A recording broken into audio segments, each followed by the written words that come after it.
ఓపీలో మేము కామన్‌గా వినేదేంటంటే, ఎక్కువ బీపీ ఉంటే మాకు తెలిసిపోతుంది అని. కానీ ఇది అస్సలు కరెక్ట్ కాదు. హాయ్ అండి. నేను doctor Soumya, consultant neurologist, Mahatma Gandhi hospitals, Narsapalli. చాలామంది అనుకునేదేంటంటే, హై బీపీ ఉన్నప్పుడు మాకు తెలిసిపోతుంది, మాకు తలనొప్పొస్తది, కళ్ళు తిరుగుతాయి, దడొస్తది, కాళ్ళు వాపులొస్తాయి.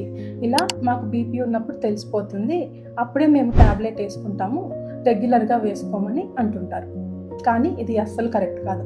చాలా శాతం హై బీపీ ఉన్నప్పుడు మనకి బాడీలో ఏ సింప్టమ్స్ అర్థం కావు. కొన్ని మంత్స్, ఇయర్స్ దాకా కూడా అర్థం కావు. అందుకని మనకి బీపీ ఒక్కసారి నిర్ధారణ అయ్యాక కరెక్ట్‌గా రెగ్యులర్‌గా టాబ్లెట్ వేసుకోవటం చాలా ఇంపార్టెంట్. ఇంకా ముఖ్యంగా చాలా సార్లు ఏం జరుగుతుందంటే నిద్రలో బీపీ అనేది పెరిగిద్ది. నిద్రలో బీపీ పెరగటం ఇంకా ప్రమాదకరం. చెప్పాలంటే సగానికి పైగా బ్రెయిన్ స్ట్రోక్స్ లేదా పక్షవాతాలు బీపీ వల్లనే వస్తాయి.